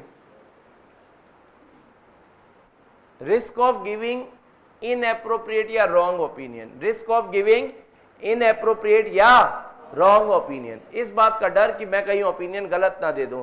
मैं बोल रहा हूं, मैं क्या बोल रहा हूं? फाइनेंशियल स्टेटमेंट में कोई भी गड़बड़ नहीं है, जबकि हो सकता है फाइनेंशियल स्टेटमेंट में भर भर कर गड़बड़ हो। लोग तो कह रहे हैं, दया भी कह रहा है कुछ तो, मतलब सीआईडी में कौन बोलता था? एसीपी प्रद्युमन, कि कुछ तो, पर ऑडिटर कह रहे ना कोई नहीं है। इसी चीज के डर को ऑडिटर ना कह रहे, और जबकि है, इसी चीज का डर ऑडिटर के मन में बना रहता है। ठीक है ना? और उसका ओपिनियन इस सिचुएशन में क्या कहलाएगा? एप्रोप्रिएट या इनएप्रोप्रिएट? क्या आपको ऑडिट रिस्क का मतलब समझ आ गया? पक्का वाला? देख लो, कोई दर्द हो तो बताना। हाँ जी, पक्का? चलो ठीक है। अब आप सबको एक वेरी इंपॉर्टेंट क्वेश्चन स्टार्ट करने जा रहे हैं, और आपके एग्जाम में 101% आएगा, 101% आएगा, और इसका नाम है, आज हम स्टार्ट करेंगे इसको पेज नंबर 1.10 पर, inherent limitation of an audit. Inherent limitation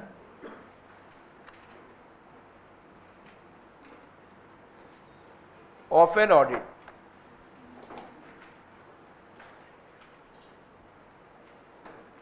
पहले बताओ, आपने हेडिंग बनाई? Inherent limitation of an audit.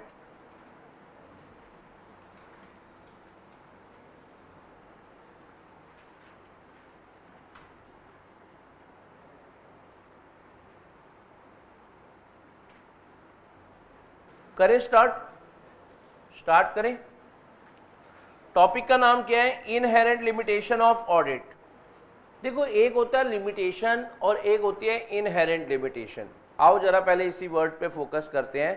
देखो लिमिटेशन वर्ड का मतलब आप अंडरलाइन करके लिखना बुराइयां।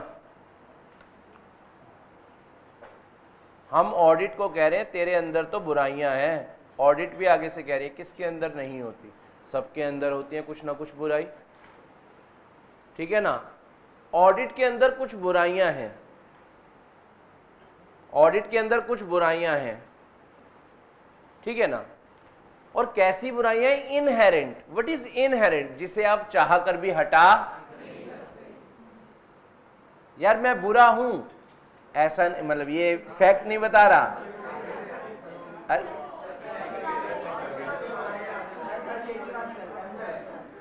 जरा गुड, इसमें क्या गुड था? मैंने कहा कह रहे गुड, ये वही लोग होते हैं जो उस समय कह रहे होते हैं बड़ा अच्छा बंदा था। पॉइंट समझ रहे हैं? और अभी क्या कह रहे? गुड, वेरी गुड बेटे।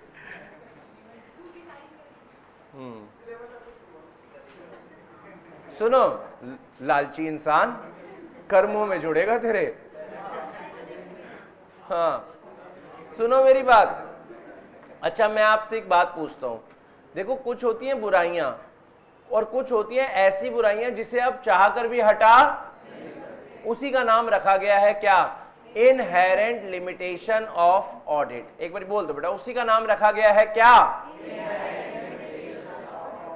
और ये इनहेरेंट लिमिटेशन भी किसने बताई है? एसे नंबर 200 ने। और एसे नंबर 200 का नाम आप मुझे बताएंगे क्या है? Overall objectives of the independent auditor and conduct the audit in accordance with. समझ आ रहा है आपको? देखो एक बहुत बढ़िया सेंटेंस है जिसके ऊपर एग्जामिनर क्वेश्चन भी बनाता है। सबसे पहले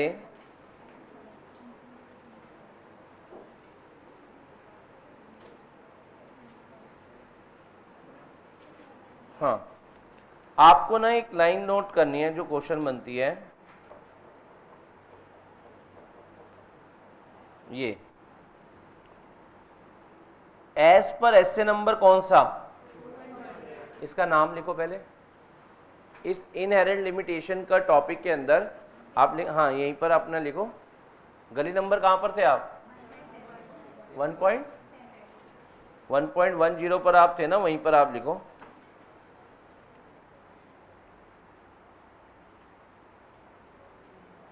यहां तक आपने लिख लिया? पहले इस एसे का नाम लिख लिया सभी बच्चों ने? पहले बताओ लिखा है या नहीं लिखा? लिखो पहले, लिखो फिर।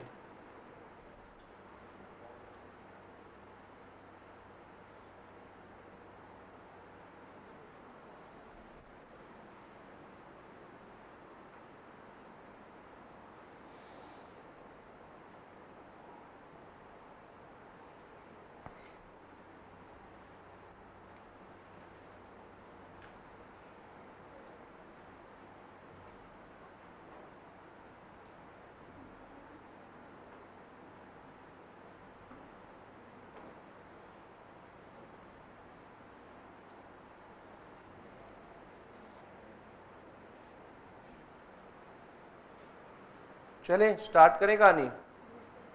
सुनना क्या कहना चाह रहे हैं। ऐसे नंबर कौन सा जिसका नाम क्या है?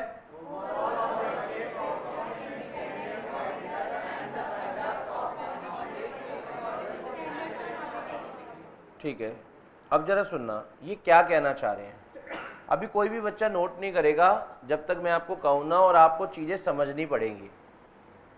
आपको चीजें समझनी पड़ेंगी, एक एक वर्ड समझना पड़ेगा, क्योंकि इस पे करेक्ट इनकरेक्ट एमसीक्यू सब बनते हैं। अभी आपको दिखा भी दूंगा, और पूरा एक थ्योरी का क्वेश्चन भी बनता है, तभी मैंने इसको बहुत इंपॉर्टेंट बोला है। कह रहे हैं auditor is not expected. Auditor हम तुमसे उम्मीद ही नहीं करते ये बात की, और कैन नॉट और ना तुम कर सकते हो अपने ऑडिट रिस्क को जीरो। मतलब ऑडिटर तुम ना हम तुम्हारे से उम्मीद लगाते हैं और ना तुम कर सकते हो अपनी टेंशन को जीरो। क्यों नहीं कर सकते? क्योंकि तुम क्या ऑब्टेन करते हो? Reasonable assurance. और तुम क्या ऑब्टेन नहीं करते? तो भाई फिर डर तो बना ही रहेगा ना, डर तो कह रहे ऑडिटर ना तो हम तुम्हारे से उम्मीद रखते हैं और ना तुम कर पाओगे अपने ऑडिट रिस्क को क्या, ऑडिट रिस्क को क्या, जीरो। पॉइंट समझ आ रहा है? क्यों नहीं कर पाओगे? क्योंकि तुम क्या ऑब्टेन नहीं करते? Absolute level of assurance. किस बात की? कि financial statement are free from material misstatement, और मिसस्टेटमेंट के साथ ड्यू टू। अब ये पॉइंट लिखो, auditor is not expected to and can not, the auditor is not expected to and cannot, the auditor is not expected to and cannot क्या, reduce the audit risk to zero and cannot therefore obtain absolute assurance, और ना ही तुम क्या ले पाते हो, absolute assurance। ना तो तुम अपने ऑडिट रिस्क को जीरो कर पाओगे और ना तुम ऑब्टेन कर पाओगे क्या, एब्सोल्यूट एश्योरेंस। समझ आ रहा है? किस बात को लेकर? कि financial statement are free from material misstatement due to fraud और एरर, ड्यू टू फ्रॉड और एरर, एरर, एरर।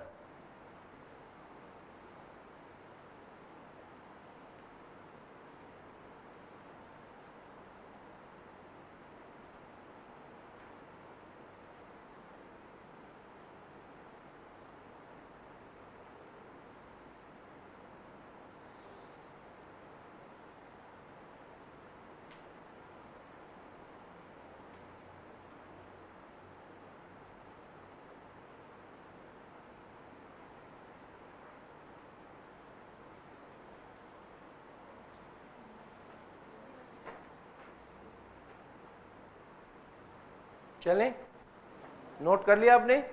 क्या कह रहे हैं? ऑडिटर ना तो तुम्हारे से हम उम्मीद करते हो और ना तुम कर सकते हो ऑडिट रिस्क को जीरो, और ना ही तुम ले सकते हो क्या, एब्सोल्यूट एश्योरेंस। किस बात की? कि financial statement as a whole are free from material misstatement due to. ऐसा ऑडिटर क्यों नहीं कर पाता? कि भाई वो एब्सोल्यूट एश्योरेंस नहीं ले पा रहा होता या ऑडिट रिस्क को जीरो नहीं कर पा रहा होता। ऐसा क्यों नहीं कर पा रहा होता? Due to the inherent limitation of audit. Audit में कुछ बुराइयां होने की वजह से ऑडिटर ये सब नहीं कर पा रहा, और वो बुराइयां क्यों हैं ऑडिट में, उसका जन्म क्यों हुआ, वो भी मैं आपको पढ़ाऊंगा। पॉइंट समझ आ रहा है आपको? तो पहले आपको ये तो आपको पॉइंट तो समझ आ गया ना, ये देखो लिखा भी हुआ है एज पर एसए नंबर कौन सा, देखो जी, रुको जरा, कौन सा था पॉइंट हमने, हाँ ये, the auditor is expected to and reduce the audit risk to zero and can therefore obtain absolute assurance that financial statement are free from material misstatement. Correct या इनकरेक्ट? बताओ, ऑडिटर इज एक्सपेक्टेड टू या can not expected to reduce the audit risk to zero and can या can not, can not therefore obtain the absolute assurance. समझ आ रहा है आपको? अब थर्ड पॉइंट भी पढ़ लो, auditor is not expected to and can not reduce the audit risk to zero and can not therefore obtain the absolute assurance that financial statement are free from material misstatement due to fraud और error. ये क्या है? Correct. और ये क्या थी?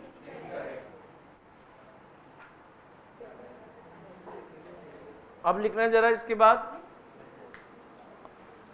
Audit में ये बुराइयां क्यों आई वो लिखो। These fundamental limitation arise due to the following factors. लिखो, दीज फंडामेंटल्स,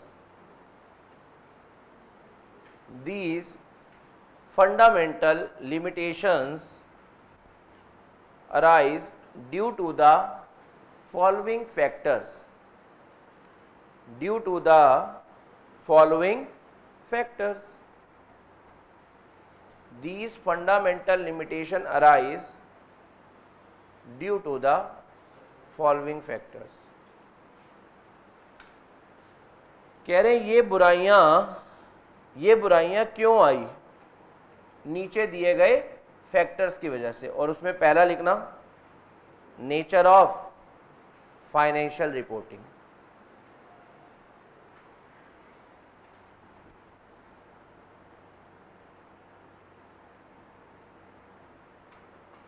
पहला आप लिखना क्या, नेचर ऑफ।